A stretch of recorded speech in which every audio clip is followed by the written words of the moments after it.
Ajá, Gabriel Vera de este lado. El día de hoy les voy a explicar un poquito sobre lo que son pues, los equilibrios de solubilidad, es decir, todo lo que está relacionado con el previo de la práctica número 13, equilibrios de solubilidad, ¿vale? Si quieren aprender un poquito sobre las reglas de solubilidad, reglas generales, vean el video anterior que hablo sobre reglas generales de solubilidad, ¿vale? Voy a recapitular un poquito, es solo una pequeña parte del video y es ¿qué es la solubilidad? Bueno, la solubilidad de un compuesto químico se define como la máxima cantidad que yo puedo disolver en 100 gramos de agua a una temperatura definida. ¿Ok? Como comentaba en el video anterior, al aumentar la temperatura, la solubilidad se ve afectada. Pero la solubilidad no solo se ve afectada por temperatura. Por ejemplo, para muchas sales, al aumentar la temperatura aumenta la solubilidad. O para los gases, al aumentar la temperatura, la solubilidad disminuye. ¿Ok? Esto se cumple para algunos, para otros no. Otros son muy susceptibles, algunos otros no. ¿Vale? Pero eso depende mucho de la naturaleza intrínseca de la sal o del compuesto que con el que yo esté trabajando. ¿Vale? Entonces, de manera muy general, muy general, todos los equilibrios de solubilidad pueden ser modelados con la siguiente ecuación química, que es la que pongo hasta acá arriba, donde yo tengo un compuesto de la forma MX, pues porque México, ¿ok? Que es soluble, y al meterlo en agua, exacto, introducirlo en fase acuosa, en disolución acuosa, las moléculas de agua lo hacen una parte soluble, ¿ok? Entonces puedo yo tener este compuesto que aún no se ha disociado, pero que empieza a estar solvatado, es decir, solo está soluble, pasó de fase sólida a fase soluble. Y después las moléculas, como comentaba en el video anterior, establecen el equilibrio de solvatación, forman las esferas de solvatación y disocian el compuesto, es decir, lo separan en iones, en catión y en anión, que están en fase acuosa, ¿ok? La concentración de esta especie soluble se le conoce como solubilidad intrínseca y suele ser un número tan pequeño, pero tan pequeño, ¿ok?, que de hecho el equilibrio puede ser reescrito de la siguiente manera, es decir, nos saltamos este pedazo, ¿ok?, y podemos tener que de la fase sólida pasamos a los iones solvatados y disociados, ¿vale? Acuérdense que nosotros entonces para esta reacción química podemos tener una ecuación que describa una constante de equilibrio, es decir, una constante de solubilidad. Algunos profesores la suelen llamar como constante de producto de solubilidad y le ponen KPS o KS, llámenla como ustedes quieran, siempre y cuando sepamos a qué nos estamos refiriendo, ¿ok? Entonces, esta constante de equilibrio está definida en términos de la concentración molar del metal, o en este caso de mi catión, y la concentración molar de mi anión. No necesariamente es un metal, puede ser cualquier especie positiva y cualquier especie negativa, ¿ok? Propiamente debería de estar dividido, ¿ok?, por la concentración molar de la especie sólida. Pero dado que la concentración de la especie sólida es constante en su propia fase, pues no nos conviene incluirla en la constante de equilibrio, ¿vale? Si por alguna razón yo tuviera una sal cuya estequiometría no es 1 a 1, como por ejemplo esta, y yo tuviera por ejemplo M2X y aquí tuviera 2M más X, entonces igual se respetan las mismas reglas que hemos venido hablando sobre constantes de equilibrio, es decir, son las concentraciones molares propiamente actividades, ok, revisen ese video también, elevadas a sus respectivos coeficientes estequiométricos. En este caso sería un 2 aquí o un 7 o el número que ustedes sean, que el número que corresponda de acuerdo a la estequiometría de la reacción, ¿vale? Y la solubilidad molar, otro concepto muy importante, se define como la concentración del metal en fase acuosa, ¿ok? Entonces, cuando ustedes les pidan determinar la solubilidad molar, ustedes lo que tienen que calcular es la concentración molar del metal, ¿ok?, en saturación. ¿Dudas hasta aquí? Espero que no. Hay varias cosas muy interesantes que podemos concluir o que podemos deducir solo observando esta constante de equilibrio que tengo aquí, ¿ok? Una de ellas es que la solubilidad puede ser afectada por un fenómeno que se le conoce como el efecto del ion común. Es decir, si yo aumento la cantidad, por ejemplo, de X-, del anión X-, la solubilidad de la sal disminuye, ¿ok?, por principio de la ley de acción de masas o principio de Le Chatelier, ¿ok? Si yo aumento la concentración de esta especie, pues el equilibrio ante esta perturbación externa se modifica para conservar la misma constante. Entonces, si yo aumento este número, pues la constante se tiene que regresar, bueno, el equilibrio se tiene que regresar a la formación de reactivos, ¿vale?, para mantener la misma constante de equilibrio. Entonces, si yo aumento la concentración, por ejemplo, del metal o de esta especie positiva catiónica o de esta especie negativa, el anión, ¿ok?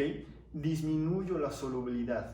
Entonces, por ejemplo, no es lo mismo que yo intente disolver carbonato de plomo en agua pura a que yo intentase disolver carbonato de plomo donde yo tengo también un poquito de carbonato de sodio, es decir, ya tengo un poquito de carbonatos en disolución. ¿Ok? Si yo intentase disolver el carbonato de plomo en fase donde ya tengo un poquito de carbonatos, ahí va a ser menos soluble por efecto del ion común que si yo lo intentase disolver en agua meramente pura. ¿Ok?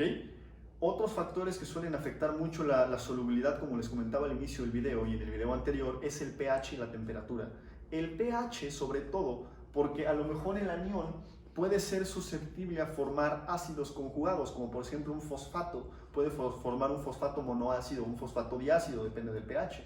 Entonces, si yo aumento la cantidad de ácidos, es decir, disminuyo el pH, puedo formar estas especies protonadas y propiamente se disuelve un poco más, pero ya no se está disolviendo. No me gustaría decir que se está disolviendo, porque propiamente no es el fosfato que se está disolviendo, sino ya está reaccionando y formando otras especies que sí se pueden disolver, ¿vale? Pero como tal el fosfato puro no se disolvió, pero sí alteró, el pH sí alteró este equilibrio. Me explico, porque se formaron otras especies. ¿Dudas hasta aquí? Espero que no. En la siguiente sección vamos a resolver un pequeño ejercicio para calcular la solubilidad molar de una sal a partir de su fórmula mínima y su constante de producto de solubilidad o constante de solubilidad. Ya regreso. Antes de pasar al ejercicio, algo que vale la pena recalcar es que así como yo puedo tener una constante de acidez y un pKa, o una constante de hidrólisis básica y un pKb, yo también puedo tener una constante de solubilidad o de producto de solubilidad y un pKs, que se define de la misma manera que el pH, que el pKa, que el pKb. Se define como el cologaritmo de la constante de solubilidad o de producto de solubilidad en este caso. Y dado que estamos hablando de una escala logarítmica con signo negativo, ¿ok? Mientras más grande sea el valor de pK, de pKs o de pKbs, como lo quieran llamar, menor será la solubilidad del compuesto, porque entonces más pequeña es la constante de solubilidad. Ahora sí, vamos con el ejercicio. Ok, entonces el ejercicio es calcular la solubilidad del yoduro de plomo 2, que aquí tengo, a partir del pKs que nos dan en el problema. Nos dicen que el pKs del yoduro de plomo 2 es de 7.85, despejando de la misma manera en que lo hemos hecho para un Ka o para un pKa o un pH, un pOH, pues entonces el Ks será igual a 10 a la menos 7.85, que ese es el valor con el que vamos a hacer toda la magia, con el que vamos a hacer todos los cálculos. Entonces el primer paso es que propongamos la ecuación de solubilidad de este compuesto iónico. Entonces tenemos yoduro de plomo 2 que es sólido y reacciona, bueno, se disocia para dar plomo. Acuérdense que la solubilidad intrínseca donde este es acuoso es despreciable, entonces nos podemos saltar este paso, que es plomo 2 más acuoso más 2 iones yoduro que están en disolución acuosa, ¿ok? Ahora viene lo importante, yo puedo escribir la constante de equilibrio de este proceso, en el cual Ks será igual a la concentración propiamente actividad, si se quieren ver muy formales, del plomo 2 más multiplicado por la concentración. Acuérdense que para disoluciones ideales la actividad es igual a la concentración del yoduro elevado al cuadrado, ¿ok? Y entonces lo que yo tengo que proponer es, como les había platicado en una tabla de variación de especies, en el que yo ponía que reacciona una X cantidad y se forma otra X cantidad. En este caso, solo porque estamos hablando de solubilidad, voy a poner una S, pero ustedes pueden poner la letra que ustedes quieran, una W, una H, un delta, el número, o sea, el valor, la forma que ustedes quieran, un arbolito si así lo quieren, ¿ok? Pero el punto es que ustedes sean consistentes y entiendan qué es lo que está pasando. Como estamos hablando de solubilidad, repito, se estila poner una S. Entonces, este va a dar a S, al equilibrio va a formar S de este y 2S de este.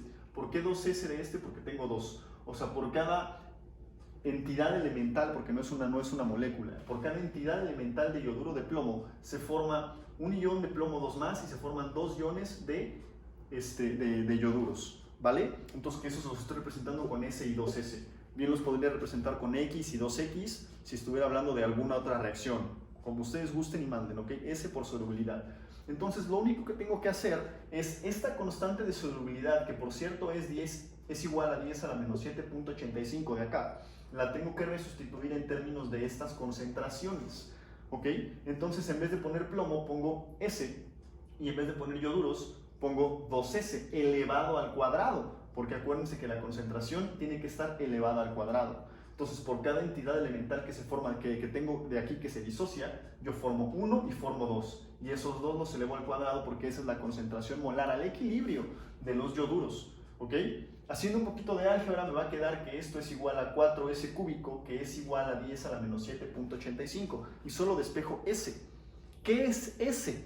Pues S, o X, Y, Z, W, la letra que quieran, no es otra cosa más que la concentración molar del plomo en disolución acuosa. Acuérdense, concentración molar, mol sobre litro, ¿ok? Porque estamos hablando de reacciones químicas. Y en el caso del yoduro, pues sería S multiplicada por 2, sería la concentración de los yoduros al equilibrio, o sea, la máxima concentración de yoduros que yo puedo tener en disolución acuosa, ¿ok? En un litro, por ejemplo, o para el caso del plomo lo mismo, ¿vale? Entonces despejo S para yo poder calcular el plomo y lo del yoduro. Me va a quedar que es la raíz cúbica de la constante de solubilidad dividida entre 4. Haciendo calculadora, o si la quieren resolver de manera analítica a mano lo pueden hacer, nos va a quedar que S va a ser igual a 1.523 por 10 a la menos 3 mol por litro. Nótese que esa S es igual a la concentración molar del plomo. Y acuérdense que la solubilidad molar se define como la solubilidad o la concentración máxima del catión metálico que puede haber en disolución acuosa. Entonces, dado que esta es igual a la concentración molar del plomo, esta es la solubilidad molar que nos están pidiendo, ¿ok?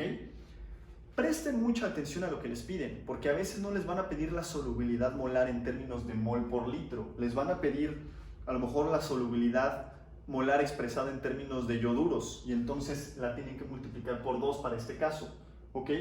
O se las piden en términos de gramos por litro. Por ejemplo, si nos pidieran la solubilidad molar en gramos por litro, lo único que tengo que hacer es multiplicar este por la masa molar del compuesto que origina todo, ¿ok? Porque entonces yo sé que un mol de plomo viene de un mol de aquí, de un mol de la sal. Entonces hago mi factor de conversión, 1 es igual a 1 y tengo que utilizar pues la masa molar del yoduro de plomo para transformar de mol por litro a gramos por litro.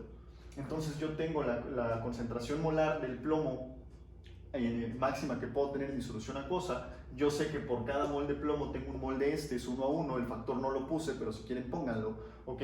Y eso lo tengo que multiplicar por la masa molar del yoduro de plomo, que en este caso es 461.009 gramos por mol. De esa manera la unidad mol se cancela y la solubilidad resultante va a estar en gramos por litro, ¿ok? O si les llegasen a pedir, que en este caso es 0.702 gramos por litro, si se las llegasen a pedir en gramos por cada 100 mililitros, pues solo dividan entre 10, o ustedes hagan la operación que sea necesaria para que puedan responder lo que les están preguntando, que ese suele ser uno de los errores más comunes que tenemos como alumnos. Es decir, solo nos dan un problema, nos dan un valor y nos ponemos a resolverlo como locos y no nos damos cuenta que a lo mejor lo que nos piden no es ni siquiera lo que estamos intentando calcular. Entonces solo presten un poquito de atención a eso, ¿ok? Algo que me gustaría mucho hacer hincapié y hacer así mucho énfasis es que es difícil que ustedes sepan a partir del pKs cuál sal es más soluble, ¿ok? Yo puedo, por ejemplo, comparar dos sales con la misma estequiometría, porque sus constantes de solubilidad se van a desglosar de la misma manera. Y por ejemplo, si yo tengo dos sales, yoduro de plomo y no sé, fluoruro de calcio, y tengo el pKs de uno y el pKs de otro, pues el que tenga el pKs más grande o la constante de solubilidad más pequeña será el más insoluble, porque sus estequiometrías son las mismas. Pero si yo estoy hablando de compuestos que tienen estequiometrías diferentes, entonces la solubilidad no es tan fácilmente comparada. Entonces tengan mucho cuidado, porque a veces nos van a preguntar, de hecho en la práctica nos preguntan, de las siguientes sales, ok, yo nada más resolví un ejercicio, quiero que ustedes resuelvan los demás. Si tienen dudas, con toda confianza me preguntan, se resuelven igual, ok. Nos preguntan cuál de estas sales, y nos dan sus pKs, pKs ácidos, no, pKs, y nos dicen cuál de estas sales es más soluble, y tendemos a elegir, sin fijarnos en la estequiometría de la sal, solo nos fijamos en cuál es el pKs más grande o la KS más chiquita, y decimos que es esa, pero no nos damos cuenta que la estequiometría es distinta y no son comparables. Entonces siempre, absolutamente siempre, resuelvan este procedimiento que no les debería de tomar más de 2 minutos hacerlo, ¿ok? Ya que tienen experiencia probablemente un par de segundos, 30 segundos tal vez, ¿ok? Y ya que conozcan la solubilidad molar, entonces van a poder determinar cuál de las especies es más soluble, ¿ok? Acuérdense, solubilidad molar, la concentración del metal, ¿vale? Entonces, eso es algo muy importante, ¿vale? Me voy a detener tantito aquí y en la siguiente parte del video voy a hacer un ejercicio, pero ahora con efecto del ion común, lo que les hablaba en la primera parte del video. ¿Qué pasa cuando yo tengo, por ejemplo, un ion en disolución? Bueno, ya les había explicado que por principio de Le Chatelier estamos esperando que la solubilidad sea menor. Ahora, ¿cómo se resuelven estos problemas? Bueno, estamos a punto de averiguarlo. Ajá, ahora sí. El problema es el siguiente, nos dice que consideremos que tenemos fluoruro de calcio cuya constante de solubilidad es 4 por 10 a la menos 11 y comparemos dos cosas. Una es cuál será la solubilidad del fluoruro de calcio solo en agua pura y cuál será la solubilidad del fluoruro de calcio, solubilidad molar, ¿ok? Es decir, concentración del ion calcio en disolución acuosa, mol por litro, ¿ok? Cuando la concentración de fluoruros es 0.1 molar, o sea, es decir, yo tengo, por ejemplo, una disolución de algo que tenga fluoruros solubles, por ejemplo, fluoruro de sodio, a una concentración de 0.1 molar. ¿Qué pasa si yo agrego fluoruro de calcio? ¿Qué pasa con la solubilidad? Bueno, como les comentaba antes, pues por principio de Le Chatelier esperamos que la solubilidad sea menor, así que ahora nos compete hacer los cálculos analíticos para poder demostrar que esto es cierto, ¿vale? Vamos a empezar entonces primero calculando la solubilidad molar como lo hicimos en el problema anterior, es decir, en disolución acuosa con agua perfectamente pura, ¿ok? No hay absolutamente nada más que agua. Ahora, algo bien interesante para aquellas personas observadoras es que se habrán dado cuenta que el fluoruro de calcio tiene la misma estequiometría que el yoduro de plomo 2 del problema anterior. Entonces, de esta manera, como tienen la misma estequiometría, yo sí puedo comparar sus KPS o sus PKPS o PKS y puedo saber quién es más soluble o quién es menos soluble solo viendo el PKS, ¿ok? Dicho de esta manera solo porque tienen la misma estequiometría. Si no tuviesen la misma estequiometría, estoy forzado a calcular las solubilidades molares. En fin, vamos a lo que vamos. Entonces, propongo el equilibrio de solubilidad del fluoruro de calcio. Tengo fluoruro de calcio que da calcio 2 más acuoso y 2 iones fluoruro menos que están en disolución acuosa. Yo sé que por cada entidad elemental o por cada fórmula mínima de este cuadro, entidad elemental, llamémoslo así, de fluoruro de calcio, yo formo un ion, bueno, se forma, no lo estoy formando, se forma un ion de calcio 2 más y 2 iones de fluoruro menos, ¿ok? De acuerdo a la estequiometría de la disociación de este compuesto, ¿vale? Entonces escribo mi constante de solubilidad. De acuerdo a cómo se escriben las constantes de solubilidad, la concentración de lo molar de los productos elevados a sus respectivos coeficientes estequiométricos. Y en este caso, como los reactivos son constantes en su fase, pues es 1. Entonces tengo la concentración molar del calcio por la concentración molar de los fluoruros al cuadrado, porque tiene un coeficiente estequiométrico de 2. ¿Ok? Y ahora la reescribo en términos de las concentraciones de las especies al equilibrio. ¿Ok? Como les comentaba hace ratito, uno de estos forma 1 y forma 2. Entonces tengo S y 2S al cuadrado porque la expresión está al cuadrado. Eso me queda que es 4S cúbicas. Si se fijan, en la misma expresión que para el yoduro de plomo porque tienen de hecho la misma estequiometría. ¿Ok? Pero dado que sus constantes son diferentes, el valor de solubilidad molar naturalmente será distinto. Entonces yo tengo que la solubilidad va a ser igual a la raíz cúbica de la constante de solubilidad, que es 4 por 10 a la menos 11, dividida entre 4. ¿Ok? Haciendo la operación, me queda que la solubilidad, que por cierto es la concentración de calcio, porque S es igual a la concentración de calcio 2 más en disolución acuosa, me va a quedar que es 2.15 por 10 a la menos 4 molar. Ahora, ¿qué pasa cuando en disolución yo tengo 0.1 molar de fluoruros, es decir, ion común? Bueno, pues al final del día la constante se queda igual, estas especies se quedan igual, S y 2S, porque esa expresión no se ve afectada, o sea, se va a disociar siempre con la misma estequiometría, ¿ok? Lo que va a cambiar es la manera en la que yo sustituya mi constante de solubilidad. Tengo la constante, bueno, primero yo sé que la concentración molar de los fluoruros es 0.1 molar.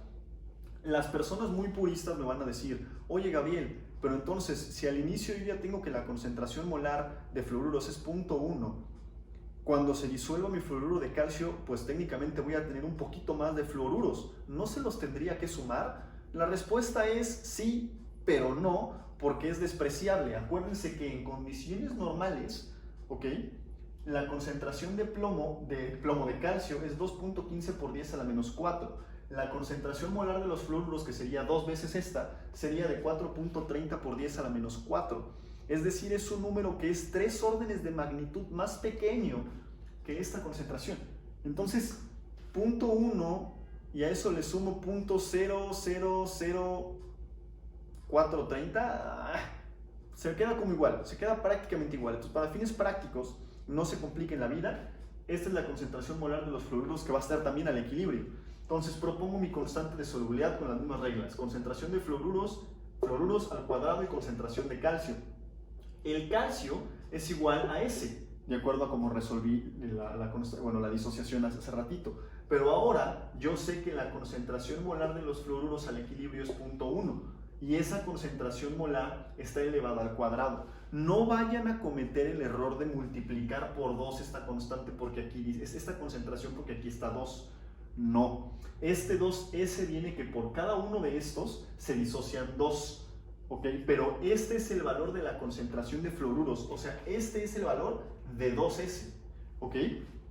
Entonces, solo sustituyo la concentración de fluoruros por 0.1 y que no se me olvide elevarla al cuadrado porque así está expresada la constante de solubilidad.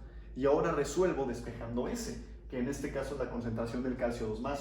La solubilidad va a ser 4 por 10 a la menos 11 entre 0.01, que me va a quedar 4 por 10 a la menos 9, justo como lo esperaba. Al aumentar la concentración de alguno de los dos iones por efecto del ion común, es decir, por principio de Le Chatelier, la solubilidad se ve mermada. ¿Ok? Entonces, creo que ya hemos visto lo suficiente como para que podamos resolver todo el cuestionario previo. Si hay alguna duda, alguna pregunta, sugerencia o aclaración, por favor déjenlo en la caja de comentarios o me pueden escribir a mi correo. Ya saben que yo siempre, absolutamente siempre, estoy para ustedes. Cualquier duda que tengan, aquí estoy, ¿vale? Mi nombre es Gabriel y como siempre, sean felices.